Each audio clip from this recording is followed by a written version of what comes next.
All right, the recording is started. Good morning, everyone. Welcome to the MuleSoft Meetup Detroit and Indore. Um, I hope you guys are having a great morning so far. So we have a great session lined up today, and it's going to be very, very relevant for all the enterprises out there, right? And it's all about Agent Fabric. I know you guys have already started with like agents, and even if you haven't started with your agents, this is going to be a very good session for you guys to understand what's out there and what we're building and what MuleSoft is kind of coming up and what it's kind of helping you with doing things. You know. So that being said, first let's start with the forward-looking statement. I would like to remind you that Salesforce is a publicly traded company. Please make sure you're making your purchasing decisions based on generally available products. So that being said, I'm Sravan Nerella. I'm an integration practice lead at K2 Partnering Solution, and I'm also like a huge AI enthusiast.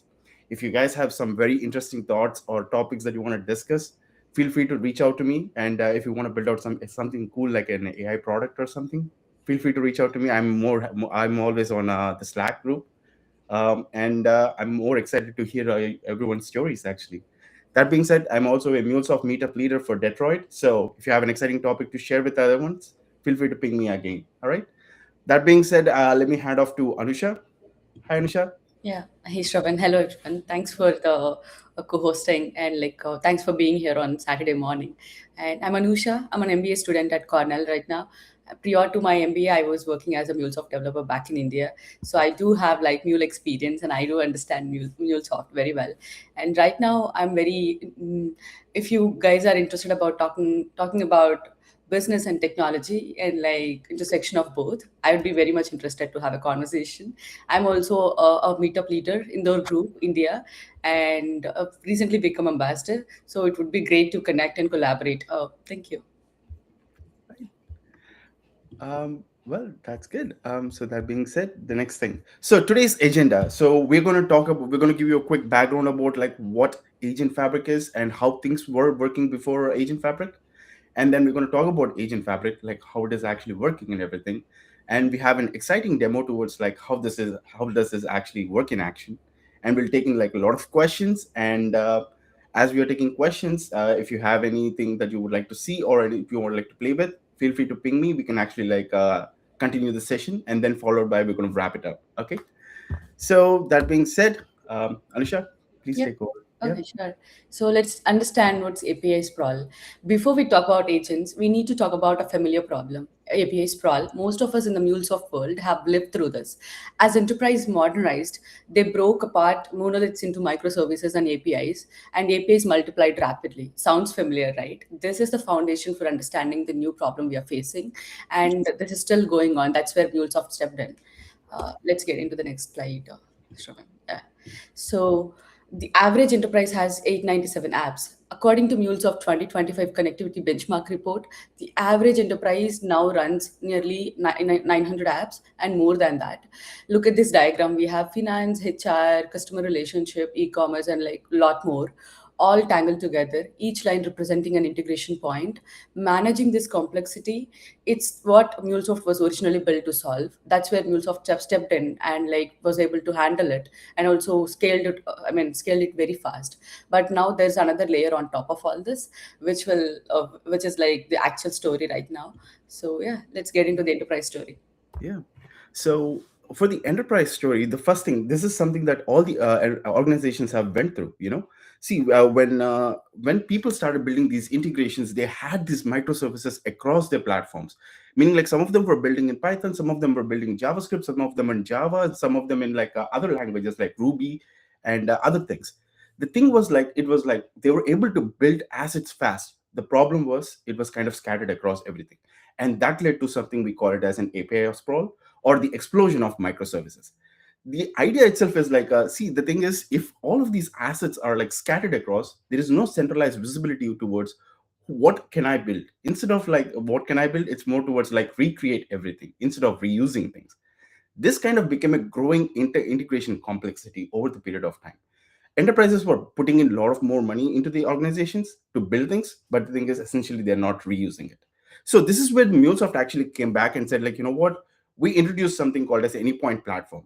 And we have provided an approach called API led architecture with a layered structure, and as well as like a platform which kind of gives you complete visibility towards your assets. It kind of enabled organizations to start seeing things in a much more different manner.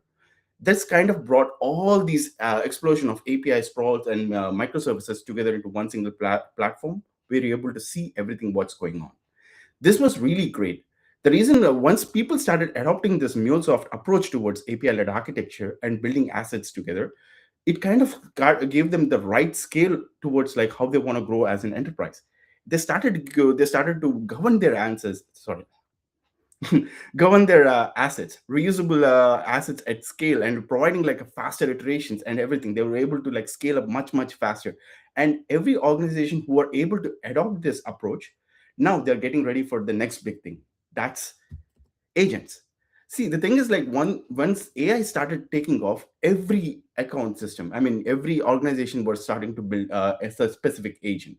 Take finance, for example. SAP comes with something like Julie, and then there is like a HR agent for like employees, maybe. And then there is like Agentforce, and then there is like AWS building some things, everything like agents everywhere.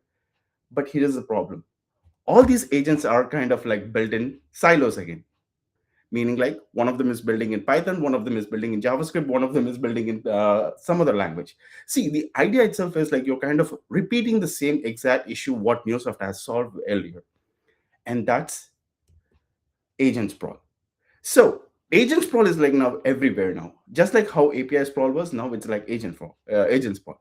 So, but here's the problem: agent sprawl is much bigger than what we have seen in the API sprawl. Why? The biggest problem here is the API sprawl is because it's all deterministic. All the APIs that we have defined so far, they're all deterministic, rule based. Do this after this, if and else conditions. And these were like controllable. You were able to take control of things at any point of time. But when it comes to agent sprawl, this is not the same situation, because agent is basically autonomous, meaning like you give tools and you give the a brain to think about it and execute actions accordingly. Doing so, what would happen is it can go through this in an iterative approach of like a looping mechanism that will go in like an infinite capacity. If it were to go into an infinite capacity, there is no way for you to like stop it or say like, you know what, you're done for it. The biggest problem is this: you don't have control towards how it can think and how it can act. So this is the reason where agent sprawl is kind of like going to be a very big problem. The second thing, API sprawls, they can be like governed within APIs. Agents, no, they cannot. They're like making decisions on their own, and they're working accordingly, right? And APIs can be reusable, whereas for the agent sprawl, I mean, within the agents, it's kind of like duplicated intelligence, meaning like you're just bringing the same content and then basically repeating in the same agent again. So there are like so many complexities that kind of associated with agents specifically when compared to APIs, right? So, and one more big thing, this is just what we are talking about is just one single agent. Now imagine having like 10 to 20 different agents, even 100 agents now. And that's where the big problem is. And that's what MuleSoft is trying to solve. And enter agent fabric. So MuleSoft's answer to this challenge is Agent Fabric. Think of its apply. I mean, of it it's as applying the same philosophy MuleSoft used to tame API sprawl. Now apply to the world of agents. Uh, the tagline is just simple: agents built anywhere, managed by MuleSoft and managed within MuleSoft. So yeah, next slide. Sure. So let's understand MuleSoft Agent Fabric overview. We have it is built around four capabilities, that is discover, govern, orchestrate, and observe. To talk about discover in brief, it's like nothing but catalog and surface agents across your ecosystem.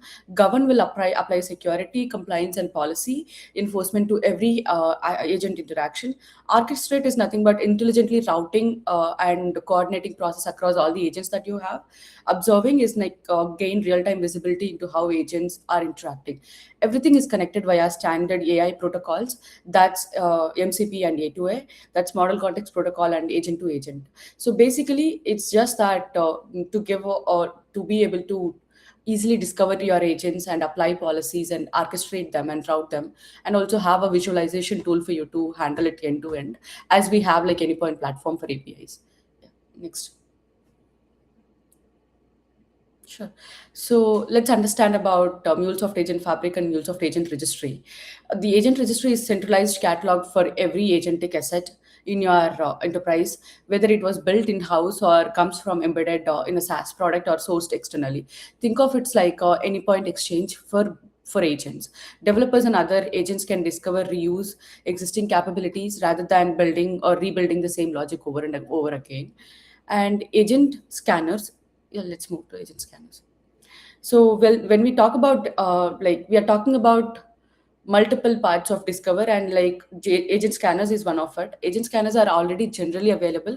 They automatically discover agents across popular ecosystems like Amazon Bedrock, Google Vertex AI, and Microsoft Copilot Studio, and catalog them in your agent registry. You don't have to manually register things. The scanners do the work for you. They go discover it for you and like bring in the required agents that is needed for your process. So next we have public servers. Public service, discover public service.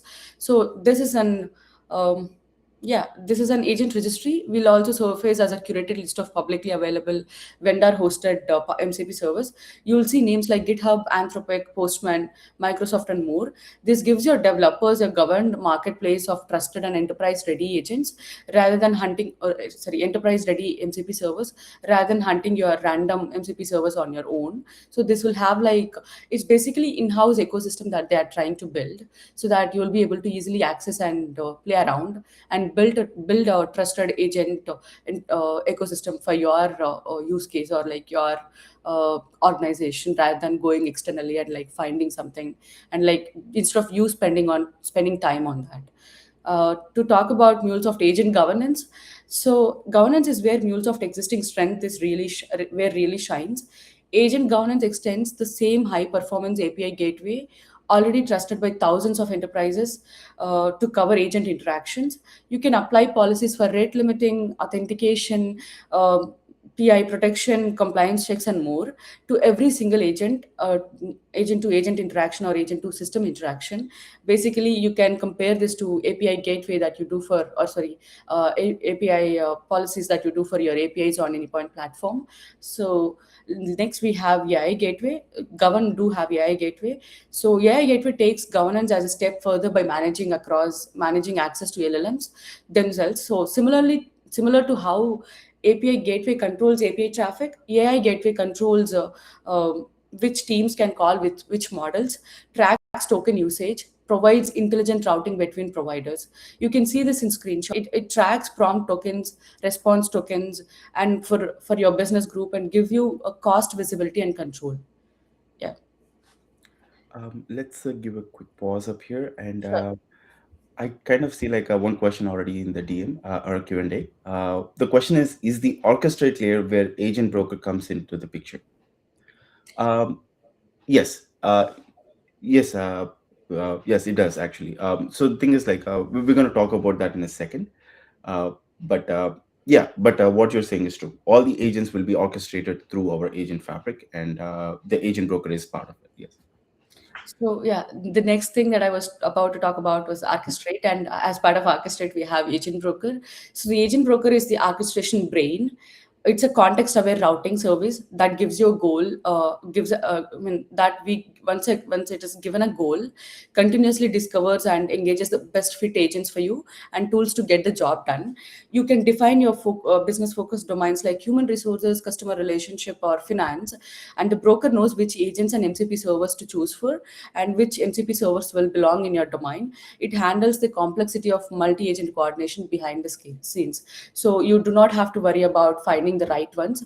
You just have to define your use case and go ahead and give the use case to the agent broker. So your work will be done there. You will be able to find the best use cases to go ahead and build your problem or build your solution. Sorry. Uh, so let's talk about Observe and MuleSoft Agent Visualizer. So we all know that we have visualization tool on Anypoint monitoring already, where we'll be able to see all the Anypoint APIs built around or deployed on platform to see the connectivity and how they're working and how they are connected, and what is the token usage, or like how is it being called, and like how is it like exposed to external services. Similarly, we have visualizer for agents. So the agent visualizer gives you a live map of entire agent network. You can see which agents are connected, how they relate to each other, what domains they belong to, and more importantly, you can track real-time performance metrics like request volume, response latency, error rates. This is the observability layer that enterprise teams need before they can trust agents in production, right? So, or like even for troubleshooting, you will be able to understand what is happening behind the scenes. And also, for example, if you have an intern joining and like you want to give a KT about something, and we know that it's very siloed, because if someone is working for the same organization for 6 months, that would be a different case, because they'll be accessing all of it and understanding it. But someone who is new, so giving them a map of agents, or like giving them behind scenes through this easy flowchart would be another advantage, is what I believe. So yeah, now it's demo time, and we're going to see the demo about the agent fabric. Yeah. Sure. So before I kind of show about the agent fabric, let me feel free to like leave your comments or questions in the in the chat, and we will take them. Okay. Uh, One more thing that I would like to point out. So essentially, agent fabric here is enabling you to like identify your assets. Meaning, like earlier it was about APIs. Now we are talking about agents. So the agents can be like you can deploy them in any other locations like Bedrock, Azure, Google Vertex. It doesn't matter. All you have to do is just register them within your exchange. In order to get that registered, that's where the agent scanners kind of come into play, right? And the next thing is we already have like a pre-selected like MCP servers and everything that's already provided to us. We can directly utilize them. See the advantages of having a centralized repository is basically like you get to see your assets and make calls towards how you want to proceed with things, you know. And the second thing, once you have your agents registered within your organization, the second thing that you want to do is govern them. Make sure that you're kind of like applying the right policies and making them visible to your organization, like how it's supposed to, or the external user or a consumer. Then we have the biggest part of the whole thing, orchestration. See, the thing is, building agents is very, very simple, honestly saying, compared to the orchestration part. The reason, because orchestration kind of like takes care of, it's not just coordinating with one single agent, it's coordinating with multiple agents. When this agent interactions are happening, we need some kind of a complete visibility, and that's what the visualizer is bringing. Okay. So all of these things kind of like are great, but the thing is like, what do I need to even get started with the agent fabric? The first thing what you need is something called as a flex gateway. This is your gateway that's kind of a MuleSoft provides, and basically it is a managed flex gateway, meaning like the MuleSoft kind of manages your whole flex gateway for you. All you have to do is just go into the environment and register yourself and add the flex gateway into your environment. Once you do that, all the interactions to your agents kind of goes through your flex gateway. So if you kind of compare this with your actual APIs, we used to have the API gateway, and now this is something called the Flex gateway, supporting both of them. All right. So the next one we need is a Cloud of 2.0 private space. This is where your kind of all your agents and everything, I mean, like your agent fabric assets or the broker will be deployed onto. And the next thing, you need at least one single agent available. If you don't have that, agent fabric may not be applicable for you. All right. And finally, of course, you need an LLM, meaning like open AI or the Anthropic. And of course, you need the API key. Otherwise, your broker doesn't know which how to interact with the other things. So essentially, what would happen in this whole process is, as a user, I'm going to just send out some kind of an input or a user task in this case. Once I send that user task, it kind of goes through the Flex gateway and it will be passed to my agent broker. The agent broker's responsibility is to understand the task and then identify all the agents that are available part of my network. Once that's identified, it will actually pick the agent who's right for the job and then basically assign that task to the agent. Once the agent completes the task, it takes back the response and checks, is the user task complete? If it is, great. If it does not, then it kind of checks, do I have to send the same request or the new set of requests to a next agent? If that is the case, yes, it will pass it to the next one. Otherwise, it will actually stop the process right there. All right. So This kind of loop kind of goes on until the task is complete. You always have control towards like a number of iterations that you want to put your agent broker to go through, and things like you can say like, you know what, I only want to do like 5 iterations. After 5 iterations, I want you to stop no matter what. This is something that you get a control towards the agent fabric. And one more thing, when we're talking about this agent broker, it is also an agent, meaning like it also thinks, it also acts based on what is available. For example, within our agent, typically what would happen is you would be providing something like an MCP tools, and then provide a task, and it kind of goes through the process of understanding, hey, this is my task and this is all, these are my tools. How do I execute them? Can I execute them in parallel or can I execute them sequentially? If I can execute them sequentially, what are the things that I have to look out for? If I execute them in parallel, what am I supposed to look out for? Things like that. The agent kind of makes the decisions accordingly and then basically move forwards like that, right? In the same way, the agent broker is also doing the same thing. But in here, it's kind of not working with the tools, it's working with the agents. And that's the big difference, right? Uh, Let me give you a quick pause up here and any questions? 1 second. I think, yeah, all right. I don't see. Shravan, I do have a question. Yes, please. Because I haven't done a demo. So, Mhm. what exactly do you mean by exposed with the ATUA card for one agent? Sorry, expose what? Which? Exposed with the A2A card. All right. So um, agents are typically like A2A is basically like it's a Google's protocol. It's called agent to agent. And A2A card is more of like an identity card of what the agent is capable of. Meaning like the agent has like, let's say, what is its name? What is its description? What can it do? What are its skills? How does this accept as an input? Does it accept text or does it accept JSON data? And does it support streaming or does it support like a synchronous way, meaning like it does not even, it's a non-streaming task, or can it support notifications? If so, how does that work? So basically like you're kind of providing an identity card towards like what I can do versus what I cannot do. All the details are kind of provided part of that card. Okay. And typically this A2A card is hosted under something called as a dot well known slash agent.json or agent hyphen card.json. It's a standard that Google has set. Okay. I'm going to show you like a one typical agent and how it kind of looks like. And we can see like how the whole process might look completely. Okay. So that being said, first, let me just let me just jump onto like the playground, or let me go into my design center. Just confirming. Do you guys see my screen? Yes, and we do have one more question from Palvasha. Yes. Please Uh, go ahead. she's asking every agent will need to have an ATUA card. True. Every agent does require an agent card. Otherwise, what would happen is I would not know what agents are available and what your agent is capable or where is it located. I will show that in a second. 1 second. Let me start my application.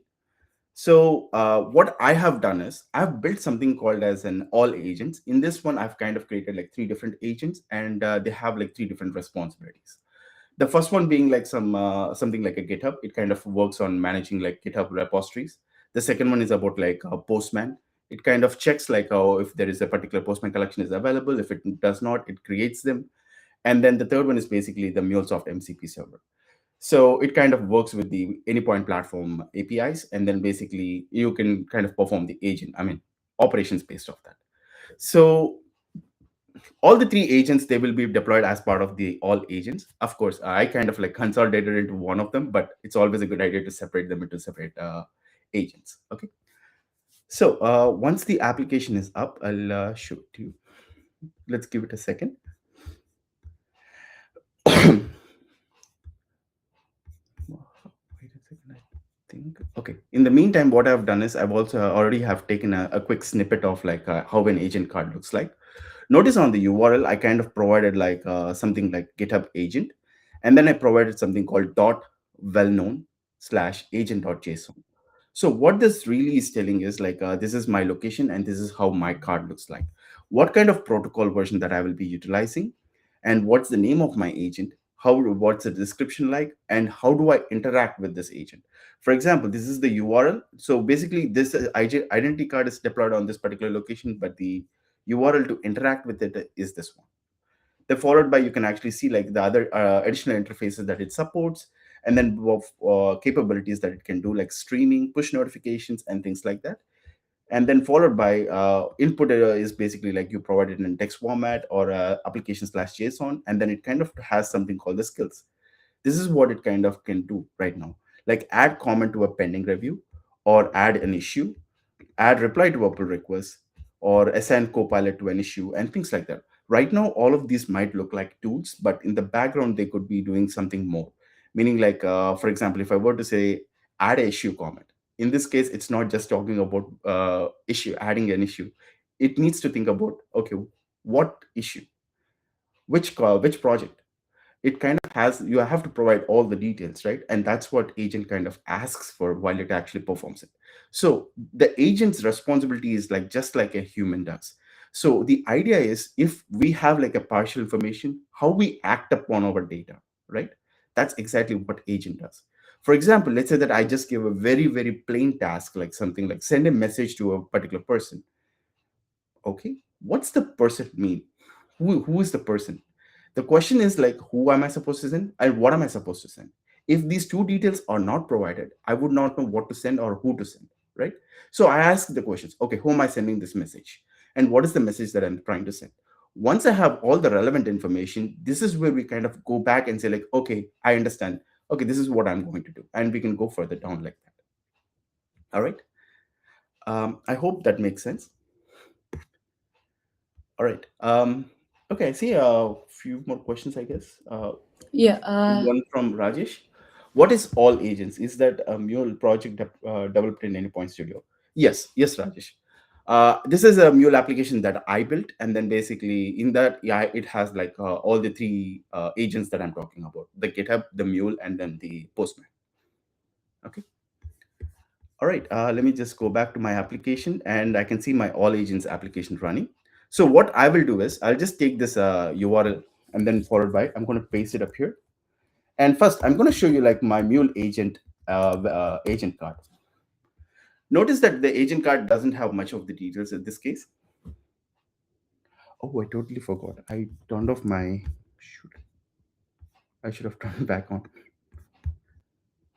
Okay, that's fine.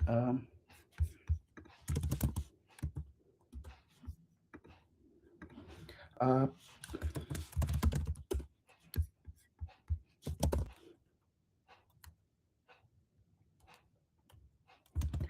you know what? Let me come back to this. In the meantime, let me just go back to the presentation, and I'm gonna turn on the. Sorry, I'm gonna turn on my MCP server in the meantime. Okay. So first, let's see how the whole agent fabric actually runs in the background, or how we can actually set it up and everything. So let me just make this a full screen. I hope you can see it. So typically, this is how your agent fabric setup is going to look like. You're going to come to your anypoint code builder, and then all you're going to say is create an agent. I mean, create a network, agent network, and then basically it creates this interface with two files: a YAML file and an exchange.json file. And inside your YAML file, you will be defining like what are the details that, I mean, what the things that are needed for your agent broker to work, or your agent network to work. For your agent network to work, you need an agent broker, agent, and then LLM. And if you have MCP servers, you can actually provide them. So up here, what happens is, notice that on your left hand side, you have a canvas that kind of defines the broker, and it has the model that uses GPT-5 Mini, and then the MCP servers and the agents. So notice that the agents, when you're writing them, I can label them and as well as mention like which platform they are coming from. Similarly, with the MCP servers, you can define like what the MCP server is and how it actually works. The next part is basically the connections. These connections kind of define like what is the actual URL that I have to use to hit the endpoint, or to hit the agent or the MCP server. So, and the exchange.json, this is where we will be tracking our secrets. This is where we will be tracking all of our URL details and everything. Once that's done, what we're going to do is, first we're going to publish our assets. When you define these assets, what would happen is all of these assets are scattered across. So what it will do is it will try to get all of them together and then publish them into the exchange. And that's what the publishing the agent network assets to exchange mean. Whatever the asset version that you have, you will just provide the version and then basically click on publish. Right now, 1.0.6 is basically the version that I will be using. And So once that's done, what would happen is it will publish the all the assets like this on your exchange. So notice that you have an LLM that's kind of published, the Slack MCP server, the Google Drive MCP server, the Muley agent broker, the Muley agent, and the GitHub MCP server. So whatever I'm trying to use, all these assets will be published directly into the exchange once you click on the publish assets. So once that's done, you will actually have the whole agent card. So whatever the agent card that I was talking earlier, that will be like available part of your exchange now, and you can click on it and see like what is it capable of and everything. And you can see similar things for your MCP server, and it will tell you like what kind of does it support SSC or MCP and things like that. You can go in detail and go about it. So in the meantime, what would happen next thing is what we'll do is we're going to take this and then we're going to second I so the next thing what we're going to do is we're going to deploy these agents into your sorry the agent network into your runtime manager. So all you have to do is just go back to the agent fabric and then basically just provide like your deployment targets. So which environment you're trying to like publish it to, and then followed by your flex gateway. Once you publish your flex gateway, it can act like an ingress and as well as an egress gateway in this case. Once you provide the both the details, you will followed by provide like the agent card URLs, and the agent card URLs are basically like where your agent is actually deployed, and based off that you will provide your API keys and everything, and then finally you will click on deploy. Once you click on deploy, what would happen is it will have the whole application or the agent network deployed onto your runtime manager, and it will create a visualization on your agent visualizer like this. You can actually see like there is the broker and as well as whatever the agents that are kind of being available. And if you have an agent that is kind of published in a Bedrock, it will actually mark it as a Bedrock, as you can see there. And if it is something that it doesn't know, it will just mark it as other.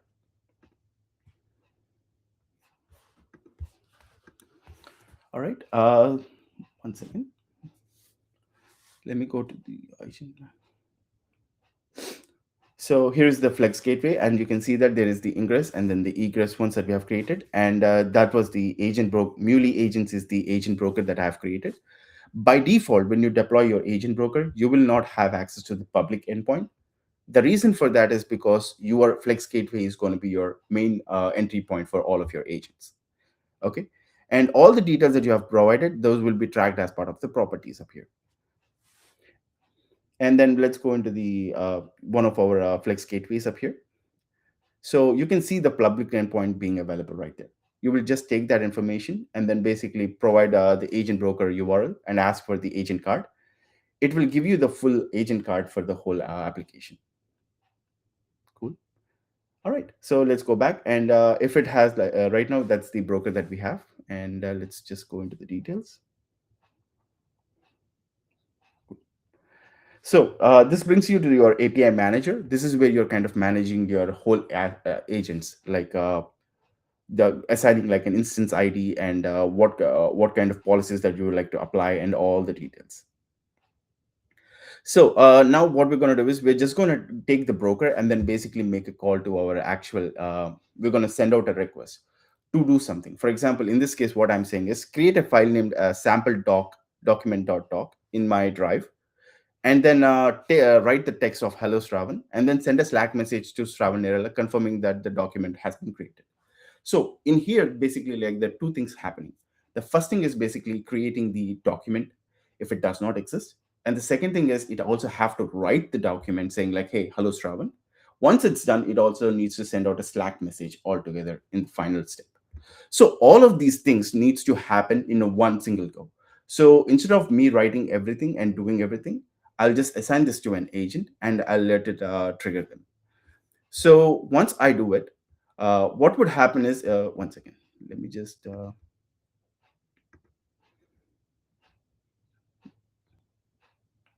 so once I trigger it, basically, we can go into the monitoring and basically see like all the interactions that my agent is able to do right now.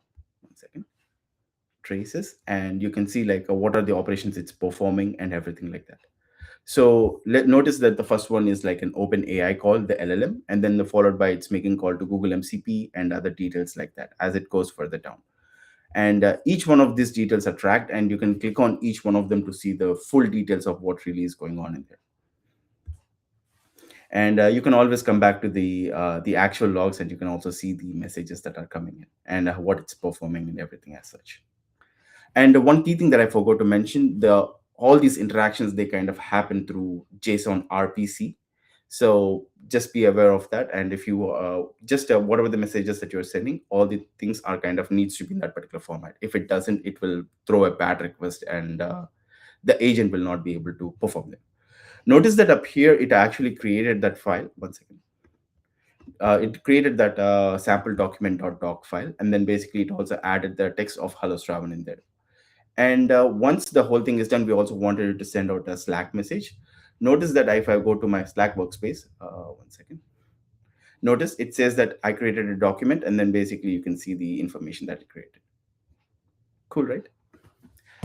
So this is one of the use cases, one of the things that we can do with Agent Fabric. Again, in here, I haven't done anything. All I'm doing is bring in the agents together and then basically connect them to my actual orchestrator. That's all. Okay. And the rest of the things, it's kind of like taken care by the agent broker in this case. Any questions?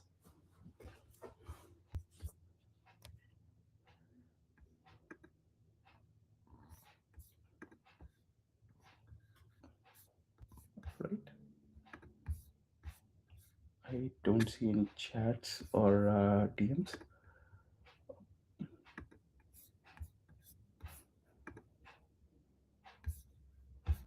All right. Cool. That gives a good gap for this. So the next thing that I would also like to show is the another agent that I have actually built. It's called the incident agent. So the idea of the incident agent is basically like whenever there is a Slack notification for some kind of error happening, use case number 2 per se. So all it happens is basically once an alert actually comes into our Slack, what it does is it will take that message and then basically act accordingly. For example, I've just triggered an alert, and then that alert is kind of like tracked part of our Splunk. And Splunk, listening to our these details, it kind of triggers a Slack notification saying that, hey, you know what, you have an error. As soon as an error actually comes in, what happens here is it automatically understands that there is some kind of an error. The agent starts acting upon it. The way it kind of acts upon it is basically like it checks it and then it puts an eye icon in there. And then followed by it says that, okay, you know what, I have to create a ticket for this because there is a new error in there. Once it's done, it creates a ticket. It will tell me like, hey, here is a Jira ticket that I've created. And it kind of says that. Once the Jira ticket is created, the next thing what happens is this second agent kind of comes into play, and all it does is just one thing: reads through the description, and then it goes back to the Confluence documents that we have, the support steps that what we need to do up here. Up here, as you can see, I kind of mentioned there is a Slack client error, and then whenever you see this particular error, I want you to validate the alert source, and then basically add a comment saying that Slack API test connector is not a valid operational alert. So basically, no actionable alert. It's not a non-actionable alert. So we don't have to do anything. I just have to place a comment on it and then close the ticket. And that's exactly what it does. So in this case, what happens is as soon as that happens, it comes down. And if I scroll there, you will see that it is assigned to an IT agent. And then it will say that, hey, Slack API test connector is not a valid operational alert. And then basically it closes the ticket. So this is another use case. So it's kind of like everything's acting through the agent broker again. All I've done is just bring in the brokers, just built a broker, and then the agents to actually act upon this. Um, any questions on this?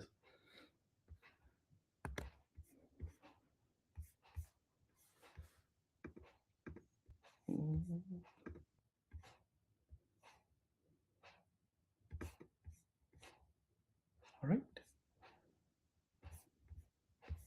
Um, cool. I think in that case, the next one is basically like, do you guys have any questions? Oh, one second. Uh, yeah. Any questions? Any questions, thoughts, ideas? Feel free to like bring them up. One second. Let me just turn on audio for everyone so that they can actually start talking, maybe. So everyone has a chance to like present their ideas and what they think, maybe instead of putting that in a chat. Let me just turn them on.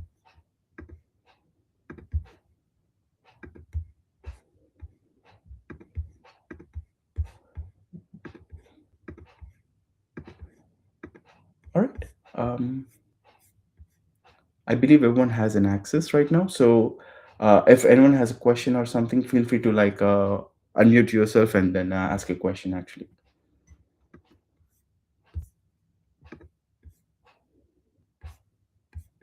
Hi, Sravan. hi. Yeah, so I did ask a question, but probably you skipped it. I just wanted to ask, is the A to A card how agent scanner identifies an agent?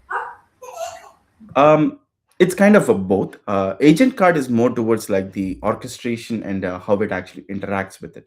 The agent scanners are more towards like, I'm assuming it's more towards like on the SDK level, meaning like whenever you go to the Bedrock into the Amazon SDK, sorry, Amazon Bedrock, they provide an SDK to like say like what are the agents that have been built, and you can actually take that information and show it to the, I mean, add it to your exchange as needed. Oh, okay. Got it. And agent card is more towards for interacting with it. Okay. uh, 1 second, let me see if I can pull up one of the, I'll try to get my demo up for the one of these things so we can actually see that in action too. Okay. But yeah, please continue. More questions, that would be helpful. But does it answer your question, Palvisha? Yes, yes, it does. Okay. Thank you.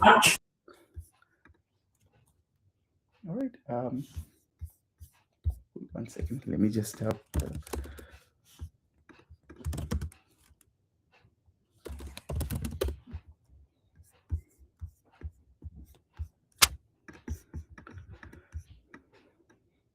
right. Oh, this is very quiet. All right. Let me just show you another use case too. Maybe it will help you with the next things. And how many of you heard of this term called agentic RAG before? Sorry, what is it again? Agentic RAG, or if anyone heard of this term called RAG before by any chance? Yeah. Yes. So agentic RAG is basically retrieval augmented generation. Typically, what happens is LLMs have this something we call it as a parametric memory. Whatever you have trained on it, it only knows to that particular set of information. But if you were to ask about your company's policies or your vacation, how many you have used or anything like that, it would not know. So in order to provide that information, RAG is a way of kind of giving that information to your LLM, saying that, hey, here is my organization information. Help us with that particular set of questions that our users have. Okay. So what it does in the background is it takes kind of all the documents and it kind of goes through this embedding process or encoding. It takes the documents and it kind of chunks each one of the text and then embeds them into something called as a vector format, and it saves these vectors into your vector database. So whenever your when you're asking a question, it kind of checks like how far is your question related to this particular chunk of data that I have, and it kind of performs something called as a KNN. It uses a KNN algorithm and then basically like finds a nearest possible answers and give it to you. And based off that information, the LLM formulates into a of text basically saying like this is how it is, I mean this is the information that you're looking for.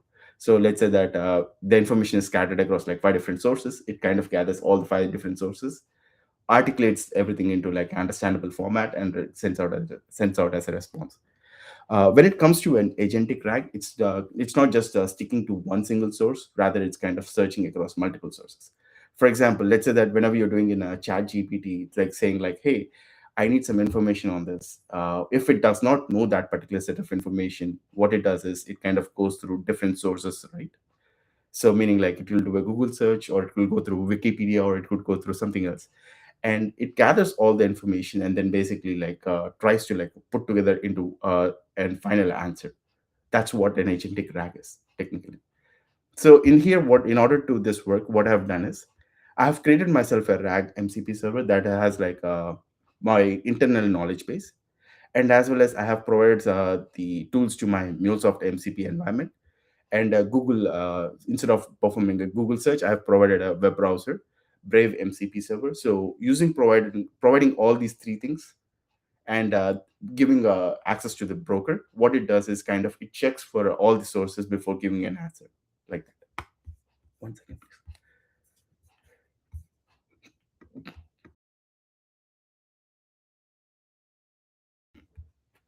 Apologies, sorry.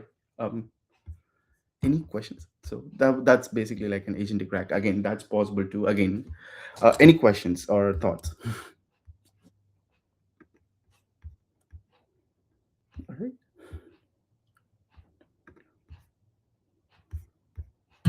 Okay, I did have a question, but it seems a bit out of scope. Uh-huh. But again, it's on your discussion if you want to answer.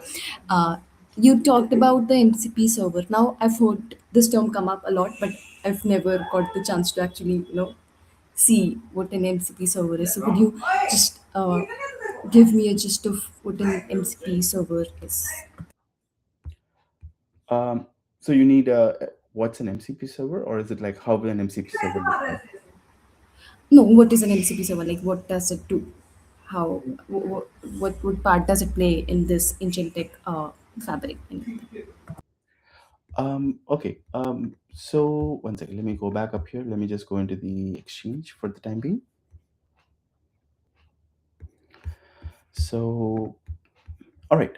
So MCP is more like something we call as a model context protocol. The idea of a model context protocol is, let's take uh, so initially before the MCP, what used to happen is, in order for our applications to, our LLMs to gather the information or interact with the information, the big problem with that is everyone used to build a separate interface for it. Meaning, like if I want to interact with an API, they used to build a specific set of guidelines towards how to interact with it, how to trigger it, and things like that. And they have to build this for CLI, and they have to build this for other tools as needed. Instead of like building the same tool again and again, what Anthropic decided to do was they kind of came up with this approach of MCP.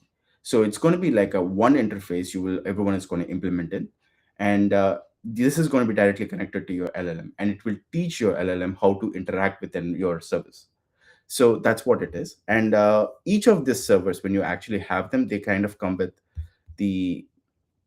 they kind of come with tools each for each one of them. So for example, if I were to say something like GitHub MCP server, in the byte on a very high level, it kind of tells me like what are the operations that I can actually work with. For example, think of this whole thing like an API. Okay. For example, GitHub has like thousands of APIs, right? So we can actually like take each one of these as a functionality and then provide it to your LLM to interact with it, right? So that's what we're kind of doing in this case.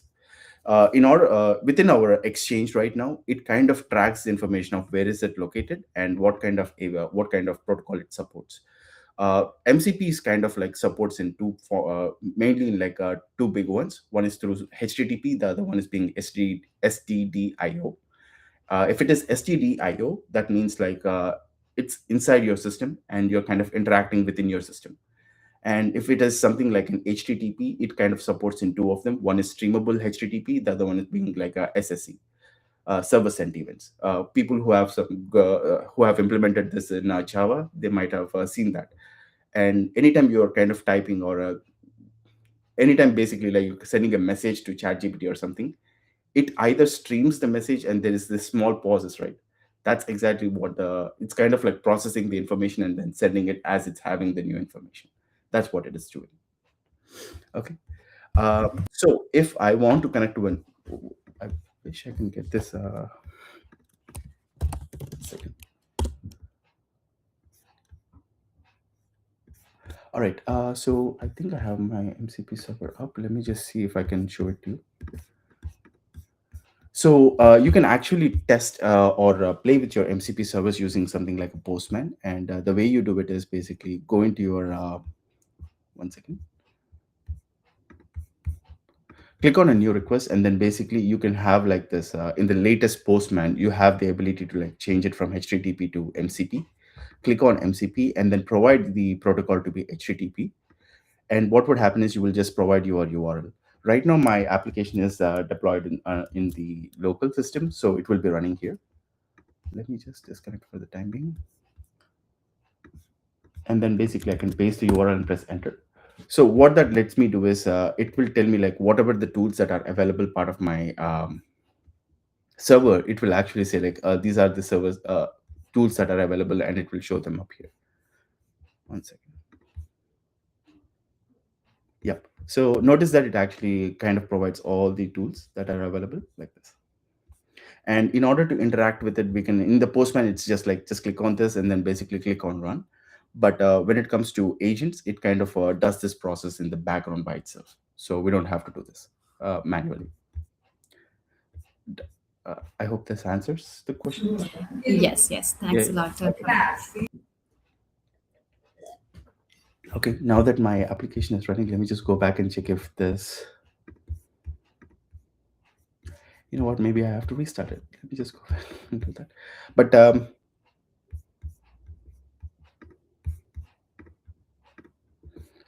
yeah, I think my this one may not work for today, but that's fine. Right.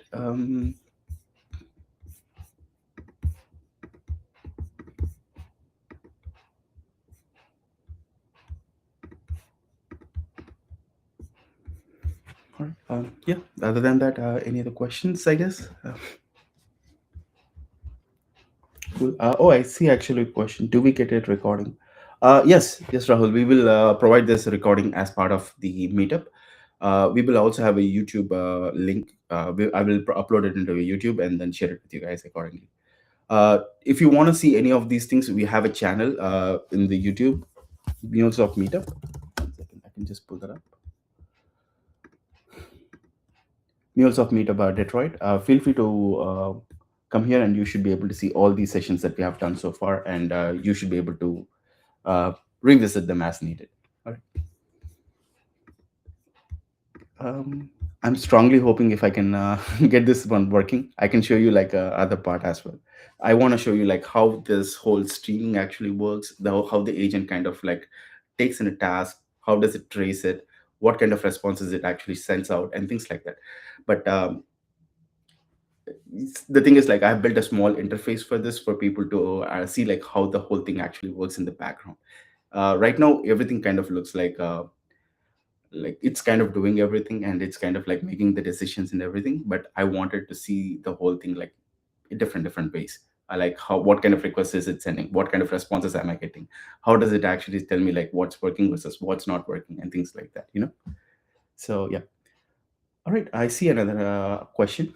Do an application has one MCP server or many according to functionality? GitHub Postman. uh, an MCP server can typically, this is one of the things I kind of tell a lot of people. Whenever you're building an MCP servers, I would always recommend people to build out a workflow rather than some kind of a single tool or a purpose. The reason for that is because whenever your agent is kind of thinking and then doing these things, typically we don't want it to like go through a lot of non-deterministic ways of interacting with your other tools. For example, you might have seen some things like you know what, the agent kind of going completely AWOL and just kind of create triggering like a delete conditions and things like that, right? We want to avoid those things. In order to do avoid them, what we do is we kind of build out some kind of a workflow, and that workflow typically happens through multiple systems, or it could be through one single system too. So in this case, if for my applications or the my agents that I have built, I have like a very small workflows that I have defined, and those are the things that it kind of performs in the background. It doesn't do anything much further than that. And the more workflows that you build, that your agent is going to act much more accurately as much as possible. And giving access to all of your tools and then letting agent perform things, it's great, but the problem is there's always a possibility of doing it wrong or deleting data and things like that. So just to avoid that, we kind of, I recommend people to build out a workflow rather than just providing the right tool. I hope that answers the question. So okay,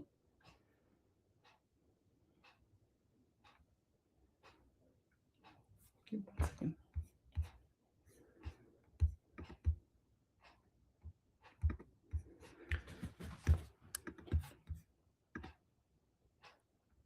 You know what, this is not working today. That's fine.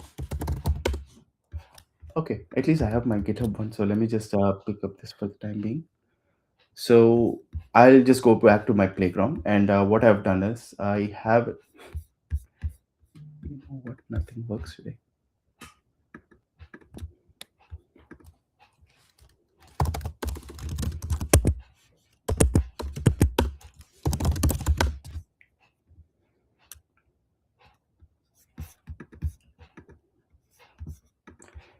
All right, I'll add in one of the MCP server that I have. Let's say like something like GitHub agent. So I'll click on save and I'll start a new session. Click on connect. And as soon as you kind of do it, basically the interface kind of fetches the MCP server. In the background, every time that actually happens, you can see like what is the method that it actually performs, and what is the endpoint that it did, and what is the response that you got out of it, like this. And if it's something like an agent card, you can actually like go back and check like what's really going on, if it's a valid 8-way card, or if it's not. And if at any point of time you want to see the original JSON, you can just click on it and see that details too. And now, since you're connected to the agent, you can start asking things like, hi, can you create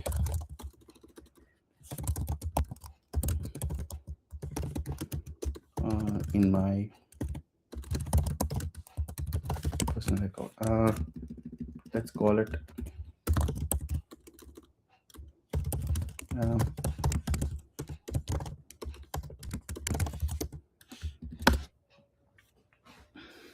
so once it's actually like doing these things, it will actually like create a trace of like what's really going on. And you can actually see like what is the request that's being sent and what is the response that you're getting out of it. So notice here, it's kind of like saying, I will create a new repository in your personal. Please confirm, should it be a public or a private? Notice it's kind of being a conversational right now. So I can just go further down and saying like, yeah, let's keep it private and don't initialize anything.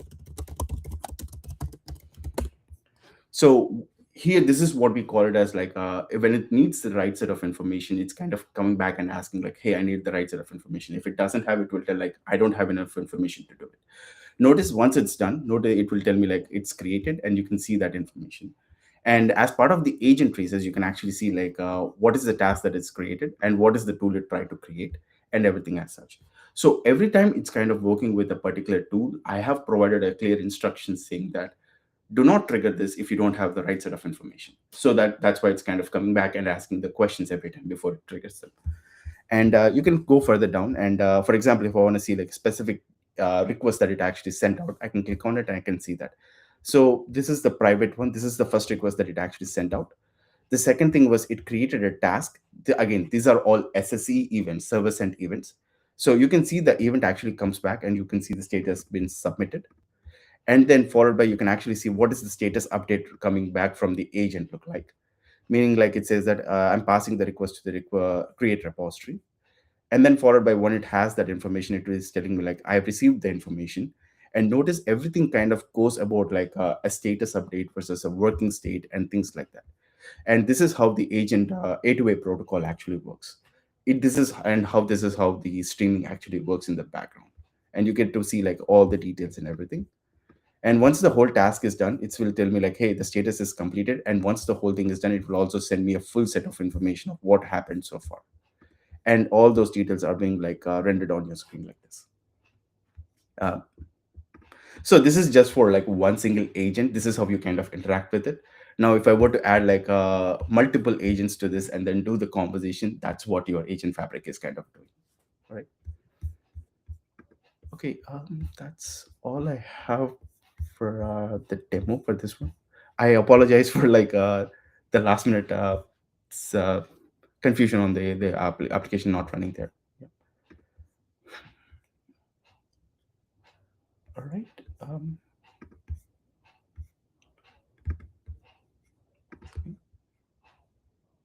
Yep. I think that's it, I guess. Let me go back up here. All right. So that being said, one last thing.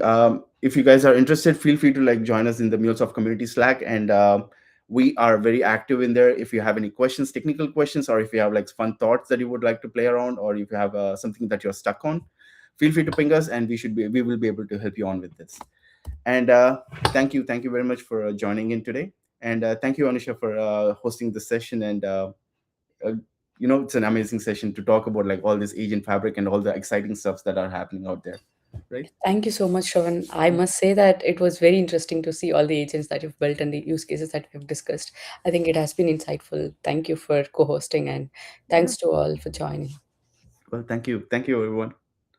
Let me stop recording right now. 1 second.